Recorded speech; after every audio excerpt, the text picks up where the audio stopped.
জাতীয় শুদ্ধাচার কৌশল বা ন্যাশনাল ইন্টিগ্রিটি স্ট্র্যাটেজি স্লোগান সোনার বাংলা গড়ার প্রত্যয় গ্রহণ ২০১২ সালে গ্রহণকারী মন্ত্রিপরিষদ বিভাগ বা প্রধানমন্ত্রী। রূপকল্প হচ্ছে সুখী সমৃদ্ধ সোনার বাংলা। অভিলক্ষ্য বা মিশন হলো রাষ্ট্রীয় প্রতিষ্ঠান ও সমাজে সুশাসন প্রতিষ্ঠা। শুদ্ধাচার প্রতিষ্ঠার কৌশল বাস্তবায়নের লক্ষ্যে প্রতিষ্ঠানসমূহ রাষ্ট্রীয় প্রতিষ্ঠান ও অরাষ্ট্রীয় প্রতিষ্ঠান। রাষ্ট্রীয় প্রতিষ্ঠানের মধ্যে আছে নির্বাহী বিভাগ ও জনপ্রশাসন, জাতীয় সংসদ, বিচার বিভাগ, নির্বাচন কমিশন, অ্যাটর্নি জেনারেল, সরকারি কর্ম কমিশন, মহাহিসাব নিরীক্ষক ও নিয়ন্ত্রকের কার্যালয়, ন্যায়পাল, দুর্নীতি দমন কমিশন, স্থানীয় সরকার।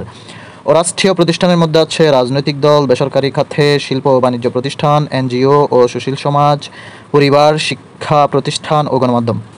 দুর্নীতি বিরোধী আন্তর্জাতিক দিবস ৯ ডিসেম্বর। জাতিসংঘ প্রথম পালন করে ২০০৩ সালে, বাংলাদেশ পালন করে ২০১৭ সালে।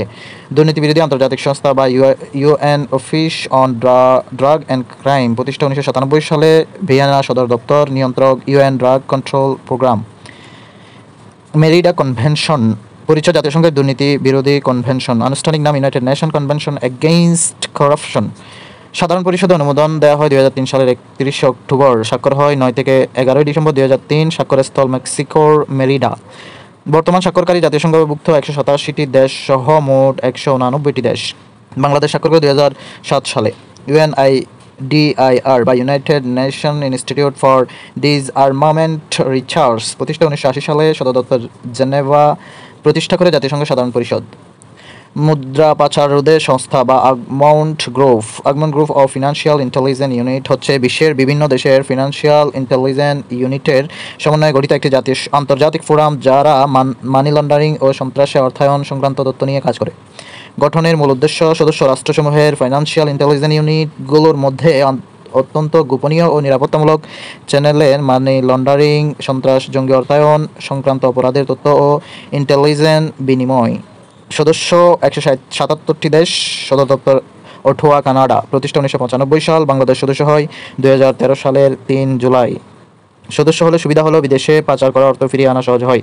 আগমন গ্রুপের অন্যান্য সদস্য দেশের কাছ থেকে স্পর্শকাতর তথ্য বিনিময় করা যায়। দুর্নীতির মাধ্যমে অর্থ পাচার করে কেউ সহজে পার পাবে না। নিরাপদ খাদ্য বা সিকিউর ফুড। নিরাপদ খাদ্য আইন ২০১৩ প্রতিষ্ঠা। নিরাপদ খাদ্য কর্তৃপক্ষ প্রতিষ্ঠা ২০১৫। নিরাপদ খাদ্য দিবস ২ ফেব্রুয়ারি। খাদ্যে রাসায়নিক মেশানোর সর্বোচ্চ শাস্তি ১৪ বছর কারাদণ্ড। বেকারত্ব বা আনএমপ্লয়মেন্ট। বেকারত্বের সংজ্ঞা হলো কর্মক্ষম শ্রমিকের অনিচ্ছাকৃত কর্মহীনতাকে অর্থনৈতিক বেকারত্ব বলা হয়। বেকারত্বের কারণ মৌসুমি বেকারত্ব, প্রযুক্তিবিদ্যাজনিত বেকারত্ব, বাণিজ্য চক্রজনিত বেকারত্ব, সংঘাতজনিত বেকারত্ব, আকস্মিক বেকারত্ব। কর্মীর শর্ত ১৫ থেকে ৬৬ বছর বয়সী নারী পুরুষ নির্বিশেষে দৈনিক ৮ ঘণ্টা কর্মে নিযুক্ত থাকাকে কর্মী বোঝায়। বিশ্বে বেকারত্বের হার ৫.৩%। বাংলাদেশে বেকারত্বের হার ৩.৫১% বা ২৫,৯০,০০০। এর মধ্যে পুরুষ ৩.৫৯% এবং মহিলা হলো ৩.৩৬%।